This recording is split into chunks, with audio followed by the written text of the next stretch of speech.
Dear students, this is Praveen Kumar Agarwal from Management Department. Welcomes you in my today's lecture of Managerial Economics. In today's lecture, we will discuss upon the concept elasticity of demand. क्या concept रहता है elasticity of demand का? जैसा कि previous lecture में हमने law of demand को discuss किया था और उसके बेसिस पर हमने स्टडी किया था कि प्राइस और क्वांटिटी डिमांडेड के बीच में एक इन्वर्स रिलेशन होता है। लेकिन अगर हम ये पता करना चाहें कि प्राइजेज में कुछ पर्टिकुलर परसेंटेज चेंज हुआ या कोई भी चेंज हुआ और उसकी वजह से क्वांटिटी डिमांडेड में कितना चेंज हुआ, तो इसको हम लॉ ऑफ डिमांड के बेसिस पर डिटरमाइन नहीं कर सकते। इसको डिटरमाइन करने के लिए हम इलास्टिसिटी ऑफ डिमांड के कॉन्सेप्ट का यूज करते हैं।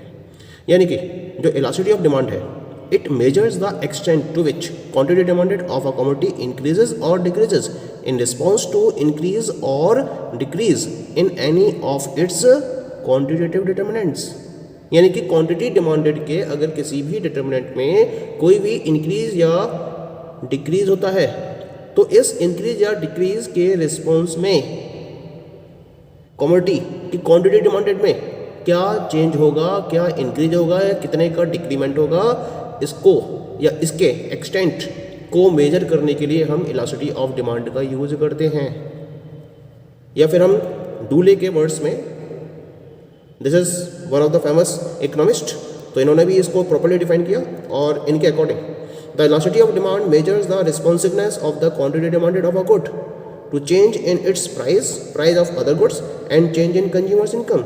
यानी कि जब किसी भी पर्टिकुलर कमोडिटी के रेफरेंस में उसके खुद के प्राइस में चेंज की वजह से या फिर अदर गुड्स के प्राइस में चेंज की वजह से या फिर कंज्यूमर की इनकम में चेंज की वजह से हम क्वांटिटी डिमांडेड के रिस्पॉन्सिवनेस के मेजर को डिटरमाइन करते हैं, तो हम इसे इलास्टिसिटी ऑफ डिमांड के बेसिस पर मेजर करते हैं।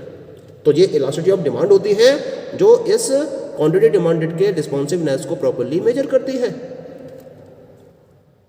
तो इसका मतलब if there is some of the percentage change in the determinants of demand and due to this percentage change there is some percentage change in the quantity demanded of a commodity, then the extent or the degree up to which this percentage change in quantity demanded is, it is measured by the elasticity of demand।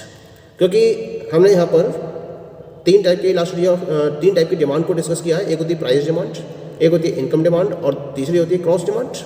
तो इन तीन particular demand के basis पर भी हम elasticity of demand को तीन particular category में divide करेंगे। पहले हम डिस्कस करेंगे about the price elasticity of demand, second one is the income elasticity of demand and third we will discuss about the cross elasticity of demand. ठीक है, so let us come to the very first topic and this is known as the price elasticity of demand. तो क्या मतलब होता है price elasticity of demand का? It is a measurement of percentage change in demand due to percentage change in price। यानी कि अगर हम किसी भी कमोडिटी के प्राइस में कोई परसेंटेज चेंज करते हैं तो उसकी वजह से उसकी क्वांटिटी डिमांडेड में जो परसेंटेज चेंज हुआ उसको मेजर करने के लिए हम प्राइस इलास्टिसिटी ऑफ डिमांड का यूज करते हैं। It means that price elasticity of demand may be defined as the percentage change in the quantity demanded of a commodity divided by the percentage change in price of that commodity। तो इसकी definition मिल जाएगी price elasticity demand की, यानी कि जब हम किसी भी पर्टिकुलर कमोडिटी के क्वांटिटी डिमांडेड के परसेंटेज चेंज को उस कमोडिटी के प्राइस के परसेंटेज चेंज से डिवाइड कर देंगे तो हमें प्राइस इलास्टिसिटी ऑफ डिमांड की वैल्यू मिल जाती है। तो इसका फॉर्मूला हमारे पास आ जाता है मैथमेटिकल वे में, प्राइस इलास्टिसिटी ऑफ डिमांड जिसको हम ईपी या फिर ईडी से भी डिनोट कर सकते हैं इसको हमें ना, it is equal to the percentage change in quantity demanded of the commodity divided by percentage change in price of that commodity. अगर सिंबॉलिकली या मैथमेटिकल वे में इसके फॉर्मूले को हम ड्राइव करते हैं तो ये फॉर्मूला निकल कर आता है आपका EP is equal to minus delta Q upon delta P into P upon Q,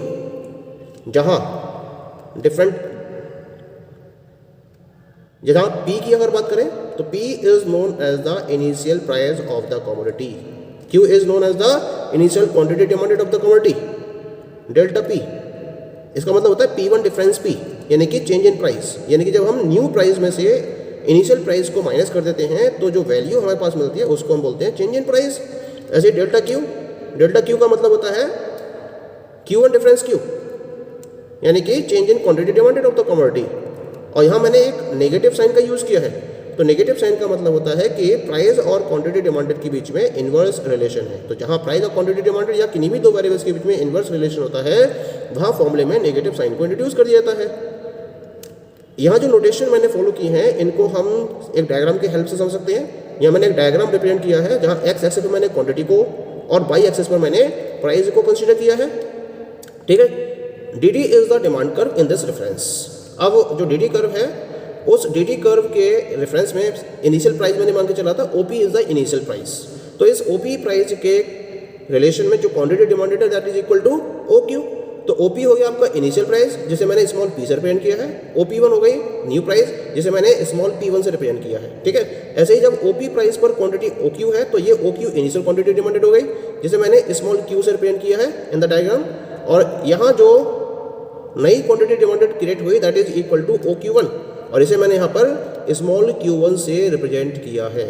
तो इस तरह से जो फॉर्मूला आपका ड्राइव होता है प्राइस इलास्टिसिटी ऑफ डिमांड के रेफरेंस में that becomes EP is equal to minus delta Q upon delta P into P upon Q।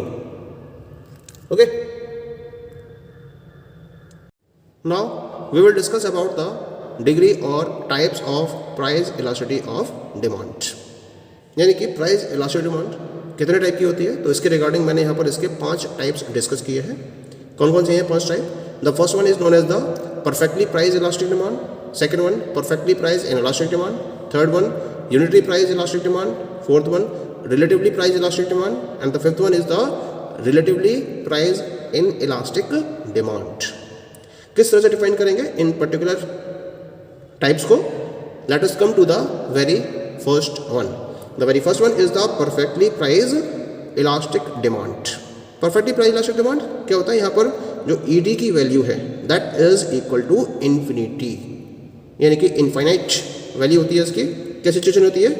Where the slightest rise in price causes the quantity demanded of the commodity to fall to 0। यानी कि अगर कोई भी particular market में जो producer है वो अपने प्रोडक्ट के प्राइस में थोड़ा सा भी चेंज करता है और उसकी वजह से जो उसकी क्वांटिटी डिमांडेड है वो क्या हो जाती है? It becomes 0। वो तुरंत 0 की तरफ भाग जाएगी। तो हम इस सिचुएशन को परफेक्टली प्राइस इलास्टिक डिमांड का नाम देते हैं। जैसे सपोज करिए परफेक्ट कंपटीशन की बात करते हैं। जब परफेक्ट कंपटीशन की बात की जाती है तो उसमें जो प्रोडक्ट का प्राइस है वो मार्केट मैकेनिज्म के बेसिस पर डिसाइड किया जाता है और जितने भी सेलर्स हैं मार्केट में वो उसी पर्टिकुलर प्रोडक्ट पर अपने प्राइस को सेल कर रहे होते हैं। अब अगर कोई भी उनमें से एक भी प्रोड्यूसर अपने प्रोडक्ट के प्राइस में थोड़ा सा भी इंक्रीमेंट करेगा तो उसके इंक्रीमेंट करने की वजह से जो उसके कंज्यूमर्स होंगे वो बाकी और प्रोड्यूसर्स की तरफ शिफ्ट कर जाएंगे, क्योंकि होमोजेनियस प्रोडक्ट है और होमोजेनियस प्रोडक्ट के केस में कोई भी पर्टिकुलर प्रोड्यूसर अपने प्रोडक्ट के प्राइस को जैसे ही राइज करेगा उसके कंज्यूमर्स दूसरे प्रोड्यूसर्स की तरफ स्विच कर जाएंगे और उसके प्रोडक्ट की जो डिमांड है वो कितनी हो जाएगी? It becomes 0। Okay, so that's why this is a situation which is known as the perfectly price elastic demand। इसका कर्व को मैंने यहाँ पर डिफाइन करा है, ठीक है, जहाँ मैंने x एक्सिस पर क्वांटिटी डिमांडेड को कंसीडर किया है और y एक्सिस पर मैंने प्राइस को कंसीडर किया है and it is parallel to x axis. जब हम इसके कर्व की बात करते हैं, जब इन्फिनिटी की सिचुएशन होती है उस केस में जो कर्व है it is always parallel to x axis. यहाँ प्रोडक्ट के प्राइस दिए मैंने इक्वल टू ₹4 पर यूनिट और उस ₹4 पर यूनिट पर चाहे आप 10 यूनिट्स को सेल करो चाहे आप 30 यूनिट्स को सेल करो, डिमांड जो रहती है वो चेंज होती रहती है लेकिन प्राइस में कोई भी चेंज नहीं होता है। तो हम इस सिचुएशन को नाम देते हैं परफेक्टली प्राइस इलास्टिक डिमांड का। The second one is the perfectly price in elastic demand. In such a case the value of ED is equal to 0। ये सिचुएशन कब इनकर होती है या कब अकर होती है? जब हम किसी भी पर्टिकुलर कमोडिटी के प्राइस में तो चेंज कर रहे हैं लेकिन जो उसकी क्वांटिटी डिमांडेड है उसमें चेंज नहीं हो रहा है। It means that it is a situation where a change in the price causes no change in the quantity demanded of the commodity. तो उस केस में जो परसेंटेज चेंज होगा वो कितना हो जाएगा? 0 हो जाएगा। और परसेंटेज चेंज जीरो होने की वजह से जो ईडी की वैल्यू होगी it will also be equal to zero. तो जब ईडी की वैल्यू जीरो हो जाती है तो हम इस सिचुएशन को perfectly price in elastic demand का नाम देते हैं। इस केस में जो कर्व होगा it will be parallel to Y axis और वर्टिकल टू एक्स एक्सिस। जैसे कि मैंने यहाँ पर ग्राफ में इसको रिप्रेजेंट किया है in the curve I have taken quantity on Y X axis and price on Y axis, तो the curve will be parallel to Y axis. यहाँ पर मैंने डिफरेंट प्राइजेस शो करे हैं, ₹3 पर यूनिट तो भी डिमांड कितनी है 6 यूनिट्स की है, ₹4 पर यूनिट तो भी डिमांड कितनी है 6 यूनिट्स की है, प्राइस बढ़कर ₹5 पर यूनिट हो गए लेकिन अब भी डिमांड कितनी है 6 यूनिट्स की है। तो प्राइस भले ही बढ़े या भले ही घटे लेकिन उसका क्वांटिटी डिमांडेड पर कोई भी इफेक्ट ना पड़े, तो उस केस में परसेंटेज चेंज कितना होगा जीरो होगा और उसकी वजह से जो प्राइस इलास्टिसिटी है वो कितनी आएगी जीरो होगी। तो हम इस सिचुएशन को नाम देंगे perfectly price in elastic demand. Now come to the third type of price elasticity of demand, this is known as the unitary price elastic demand. क्या सिचुएशन रहती है, यहाँ जो ईडी की वैल्यू होती है वो होती है इक्वल टू 1। इसका मतलब when we are making some of the percentage change in the price of the commodity and due to this there is a same percentage change in its quantity demanded, यानी जितना की percentage change हमने price में किया उतना ही percentage change अगर quantity demanded में होता है तो उसकी वैल्यू क्या होगी 1 के इक्वल होगी। और हम जब ईडी की वैल्यू 1 के इक्वल होती है तो उस सिचुएशन को यूनिटरी प्राइस इलास्टिक डिमांड के नाम से जानते हैं। कर्व कैसा होगा, इस केस में जो डीडी डिमांड कर्व होगा वो डाउनवर्ड होगा क्योंकि इन्वर्स रिलेशन है तो डाउनवर्ड कर्व तो होगा ही होगा इसका ना, लेकिन यहाँ पे जो स्लोप होगा it will be equal to 45 degree. तो डिमांड कर्व का स्लोप 45 डिग्री पर रहेगा और इस तरह से हमें एक डिमांड कर्व डीडी मिल जाएगा जो ईडी इज इक्वल टू 1 की सिचुएशन को रिप्रेजेंट करेगा। देखिए इसको ना, जब प्राइस ओपी है तब क्वांटिटी ओक्यू है, प्राइस ओपी से घटकर ओपी1 रह गया और क्वांटिटी डिमांडेड ओक्यू से बढ़कर ओक्यू1 हो गई।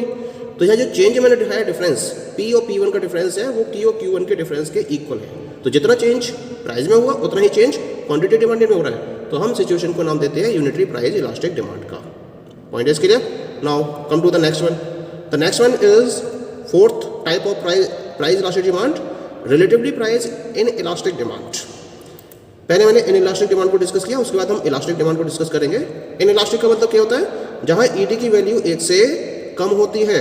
अब 1 से कम कब होगी, जब प्राइस में परसेंटेज चेंज ज़्यादा हो और क्वांटिटी डिमांडेड में परसेंटेज चेंज कम हो। It means that when there is a large percentage change in the price of the commodity which causes to small percentage change in its quantity demanded, तो हम इस situation को नाम देते हैं relatively price in elastic demand का। Point clear हो रहा है, ठीक है। इसको हम एक ग्राफ के हेल्प से समझ सकते हैं। ऑन दिस पर्टिकुलर कर्व मैंने यहाँ पर एक्स एक्सिस पर क्वांटिटी को और वाई पर प्राइजेस को शो करा है। जो डिमांड कर्व डीडी है इसका स्लोप क्या है, it is more than 45 degree. इसका स्लोप 45 डिग्री से ज़्यादा होगा, ठीक है, लेकिन स्लोप इसका 90 डिग्री से कम होगा। तो जब डिमांड कर्व का स्लोप 45 डिग्री से ज़्यादा हो और 90 डिग्री से कम हो तो इस पर्टिकुलर टाइप के कर्व को हम relatively price in elastic demand curve का नाम देंगे, क्योंकि यहाँ पर ईडी की वैल्यू क्या होगी, it will be less than 1। ठीक है, कैसे होगी ये समझ लीजिए इसको ना। When the price is OP, तो क्वांटिटी डिमांडेड है ओक्यू, प्राइस ओपी से घटकर ओपी1 रह गए और क्वांटिटी डिमांडेड ओक्यू से बढ़कर ओक्यू1 हो गई। अब ये प्राइस का डिफरेंस दिखाई दे रहा है आपको पीपी1 के बराबर और क्वांटिटी का डिफरेंस दे रहा है क्यूक्यू1 के बराबर। तो यहाँ जो प्राइस में परसेंटेज चेंज है वो ज़्यादा है, लेकिन इसके कंपैरिजन में जो क्वांटिटी में परसेंटेज चेंज है वो क्या है, कम है। तो डिफरेंस भी आपको कम दिखाई दे रहा है। तो इस तरह से ये जो कर्व है it will be, it is representing relatively price in elastic demand situation where ED is less than 1। Clear. Now come to the last one and the fifth type of price elasticity of demand, this is known as the relatively price elastic demand. ये situation कब incur होगी ना, जब ED की value 1 से ज़्यादा होगी। अच्छा, ईडी की वैल्यू 1 से ज़्यादा कब होगी, जब प्राइस में परसेंटेज चेंज कम हो और उसकी वजह से क्वांटिटी डिमांडेड में परसेंटेज चेंज ज़्यादा हो, तो ईडी की वैल्यू 1 से ज़्यादा होगी फॉर्मूले के अकॉर्डिंग। तो इसका मतलब इसकी डेफिनेशन क्या बनेगी, it is a situation where a small percentage change in quantity demanded of the commodity causes to large percentage change in its quantity demanded। तो हम इस सिचुएशन को नाम देते हैं रिलेटिवली प्राइस इलास्टिक डिमांड का। तो यहाँ आपको डायग्राम में दिखाई दे रहा है, एक्स एक्सिस पे मैंने क्वांटिटी को रिप्रेजेंट किया है और वाई एक्सिस पर मैंने प्राइस को। डीडी कर्व डाउनवर्ड शेप तो रहेगी इसकी, लेकिन इसका जो स्लोप होगा वो होगा लेस देन 45 डिग्री। ठीक है, तो लेस देन 45 डिग्री इसका स्लोप रहेगा, और यहाँ जो ईडी की वैल्यू होगी वो मोर देन 1 के बराबर होगी। अब यहाँ पे स्टडी कर लेते हैं सिचुएशन को। जब प्राइस ओपी थे, क्वांटिटी थी ओक्यू, प्राइस ओपी से घटकर ओपी1 रह गए, क्वांटिटी डिमांडेड ओक्यू से बढ़कर ओक्यू1 हो गई। अब ये डिफरेंस चेक करिए, पी पी1 जो डिफरेंस है और क्यू क्यू1 डिफरेंस है, तो प्राइस का ये जो डिफरेंस है वो क्वांटिटी के डिफरेंस से कम है, या हम कह सकते हैं जो क्वांटिटी का डिफरेंस है वो प्राइस के डिफरेंस से ज़्यादा है। तो ये किसको रिप्रेजेंट करेगा? This will represent the situation ED is more than 1, यानी कि इस सिचुएशन को हम नाम देंगे relatively price elastic demand. So these are the 5 types of price elasticity of demand. Thank you.